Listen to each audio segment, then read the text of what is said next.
Thank you for joining Wars of the Roses, and this is Ireland from the Encyclopedia of Freemasonry by Albert G. Mackey. Ireland. The early history of Freemasonry in Ireland is involved in the deepest obscurity. It is vain to look in Anderson, in Preston, Smith, or any other English writer of the 18th century for any account of the organization of lodges in that kingdom anterior to the establishment of a Grand Lodge.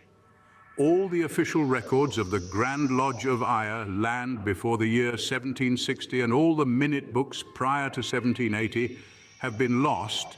See Volume 6, page 52, History of the Grand Lodge of Free and Accepted Masons of Ireland, 1925, Brothers John Heron Lepper and Philip Crossall.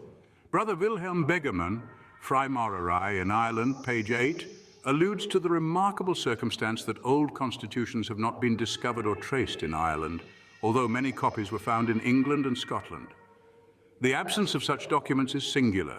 Brothers Lepper and Crossall, History, page 36, refer to the year 1688 and to the existence then of a speculative lodge at Trinity College, Dublin.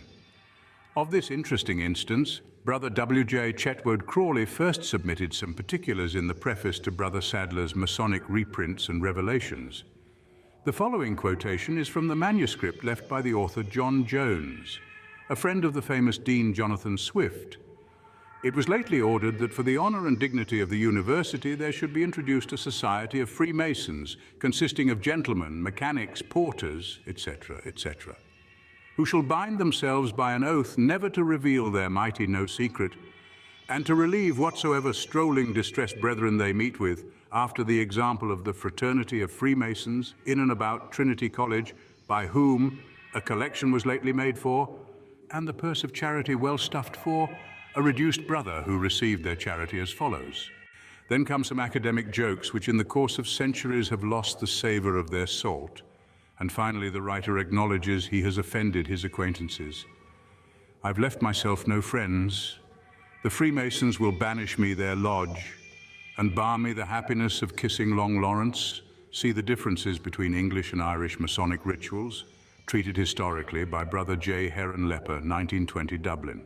Weighty as are the items collected by Brothers Lepper and Crossall, none have greater romantic lure than those relating to the Lady Freemason, the Honourable Elizabeth Aldworth, about the only instance, as the commentators suggest, where the supposed initiation of a woman rests upon something more than mere tradition. Essays dealing with this curious ceremony are in Ars Quatuor Coronatorum by Brothers Crawley and Conder. And there is also a pamphlet by Brother John Day of Cork, Ireland, Memoirs of the Lady Freemason, 1914. A significant point is that in a portrait of her, a small trowel is worn suspended from the left shoulder. This emblem on her breast is still deemed in the United States the distinguishing Masonic jewel of the craft, and its prominence in the day of Mrs. Aldworth, and more recently for a like purpose in Ireland, is another tie between the lodges of the two countries. For further information in this direction, the reader may consult a paper, Irish Influence upon American Freemasonry, by Robert I. Clegg, read at a Belfast communication of the Lodge of Research number 202, Dublin. Briefly as to the Lady Freemason, we may here say she was the only daughter of the first Viscount Doneraile. Born in 1693, married in 1713 to Richard Aldworth, she died in 1773, aged 80. The tradition, first printed in 1811, is that as a young girl, before her marriage, she by accident witnessed the meeting of a Masonic lodge held at Doneraile House, where her father was master, and on her discovery was initiated. She is credited with a lifelong love of the craft. Her portrait shows her wearing a small trowel and a lambskin apron trimmed with blue silk, still preserved by her descendants. Her name appears as a subscriber to Brother Fifield d'Assigny's famous book, The Serious and Impartial Inquiry, 1744, and after her death, the Freemasons in 1782 toasted the memory of our sister Aldworth of Newmarket, Ahiman Risen, Belfast, 1782, page 20. The date of her initiation, neglecting the other details as we may prefer, in connection with the Jones account, indicates an early Masonic activity in Ireland before what is now considered the Grand Lodge era. But Dr. W.J. Chetwood Crawley, former Grand Treasurer of Ireland, and a brilliant student of the craft, has done much to lift the veil from the early Irish Freemasonry. A contemporary newspaper has been discovered which gives an account of the installation of the Earl of Ross as Grand Master of Ireland in June 1725. And this account is so worded as to leave little room for doubt that the Grand Lodge of Ireland had already been in existence long enough to develop a complete organization of grand officers with at least 6 subordinate lodges under its jurisdiction. See Brother Crawley's Caimentaria Hibernica, Fasciculus 2. Brother W.J. Chetwode Crawley, Caimentaria Hibernica, Fasciculus 1, page 3, tells that in the year 1876, the Council Book of the Corporation of Cork was carefully transcribed and edited by Richard Caulfield, LL.D., librarian of the Queen's College at Cork, an antiquary of more than local repute, who brought to light 2 entries of Masonic importance. Under the date of December 2nd, 1725, he found this item: that a charter be granted for the Master Wardens and Society of Freemasons according to their petition. 2 months later, on January 31st, 1725, 6, he described this entry: the Charter of Freemasons being this day read in council, it is ordered that further consideration of this charter be referred to the next council, and that Alderman Phillips, Mr. Croker, Folks, Austin, and Mr. Cumber Speaker do inspect same. Brother Crawley found that beyond these 2, no references are made, before or afterwards, to the Charter or to Freemasons. He further states that the records of other corporations in the south of Ireland have been published by the same diligent antiquary, but no similar entries have been found, though we know the towns were thick-set with Freemasons. The minute of the Grand Lodge of Ireland for December 27th, 1726, with which the records of the Grand Lodge begin, is not the earliest entry either in point of time or of position. The transactions of a subordinate lodge, which evidently acted as a mother lodge for Cork, and intermixed and systematically entered by the same hand, in many cases, on the same page as those of the Grand Lodge. An entry of this sort holds the first page and shows us the subordinate lodge in full working order. With some little pride, Brother Crawley continues, we can point out that the first recorded transaction of Irish Freemasons is concerned with the relief of a poor brother. He also points out that the minute of Grand Lodge plunges so boldly in medias res that we cannot help harboring the suspicion that this was not its first meeting. The wording of the item is as follows: at an assembly and meeting of the Grand Lodge for the province of Munster, at the lodge of Mr. Herbert Fair in Cork on St. John's Day, being the 27th day of December, Anno Dini, 1726. The Honourable James O'Brien Eskers, by unanimous consent, elected Grand Master for the ensuing year. Springett Peniscray, appointed by the Grand Master as his deputy. Walter Gould Gent, Thomas Riggs Gent, appointed Grand Wardens. The Grand Master was the 3rd son of William, Earl of Inchiquin, and represented Ewell in the Irish Parliament. The Deputy Grand Master, Springett Penn, or Penny as he signed himself, was a great-grandson of Admiral Penn, the famous Commonwealth Admiral and grandson of the still more famous Quaker. Born in 1703, he died in 1744. Brother W. Wonnacott, Grand Librarian of England, added to the above information by Brother Crawley the further interesting item that Springett Penn was a brother in 1723 of the Lodge at the Ship behind the Royal Exchange at London, as recorded in the Grand Lodge Minute Book Number. 1. In 1731, Lord Kingston, who had been Grand Master of England in 1729, became Grand Master of the Grand Lodge of Munster and also of the Grand Lodge of Ireland in connection with what appears to have been a reorganization of the latter body.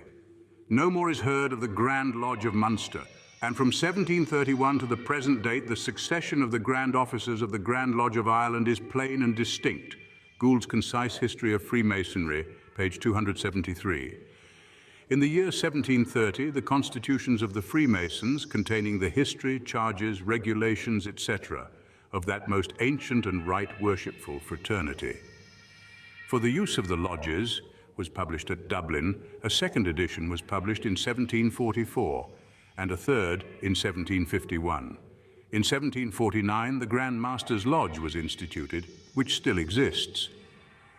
A singular institution possessing several unusual privileges among which are that its members are members of the Grand Lodge without the payment of dues, that the Lodge takes precedence of all other lodges, and that any candidates nominated by the Grand Master are to be initiated without ballot. In 1772, the Grand Lodge of Ireland recognized the Grand Lodge of the Antients and entered into an alliance with it, which was also done in the same year by the Grand Lodge of Scotland. This does not appear to have given any offense to the regular Grand Lodge of England. For when that body in 1777 passed a vote of censure on the lodges of Antient Freemasons, it specially accepted from the censure the lodges of Ireland and Scotland. In 1779, an application was made to the Mother Kilwinning Lodge of Scotland by certain brethren in Dublin for a charter empowering them to form a lodge to be called the High Knights Templar. That they might confer the Templar degree, the Kilwinning Lodge granted the petition for the 3 craft degrees only. But at a later period, this lodge became, says Findle, the source of the Grand Encampment of Ireland. The Grand Lodge holds jurisdiction over all the Blue Lodges. The marked degree is worked under the Grand Royal Arch chapter. Next comes the Royal Arch, which formerly consisted of these 3 degrees: the Excellent, Super Excellent, and Royal Arch. The first 2 being nothing more than passing the first 2 veils with each a separate obligation. But that system was abolished some years ago, and a new ritual framed something like the American, except that the king, and not the high priest, is made the presiding officer.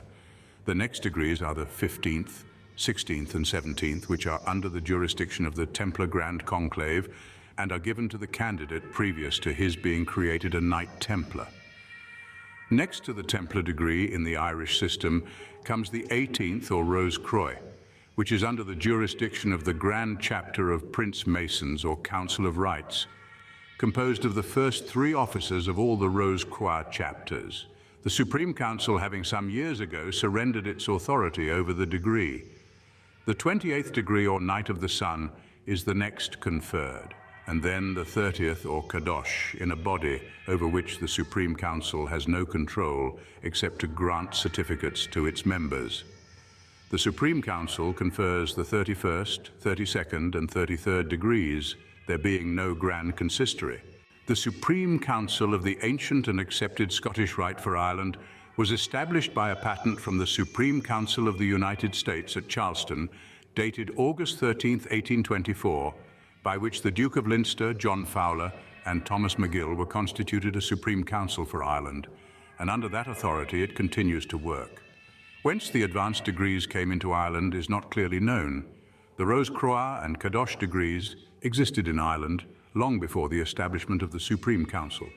In 1808, Dr. Dalcho's orations were published at Dublin by the illustrious College of Knights of Enghsh and the original chapter of Prince Masons of Ireland. It is probable that these degrees were received from Bristol, England, where there are preserved the earliest English records of the Rose Croix. Thank you for watching, and please don't forget to share, like, subscribe, and comment. And if you can, please consider donating to Wars of the Roses. Links to PayPal and Patreon are in the description. Thank you so very much.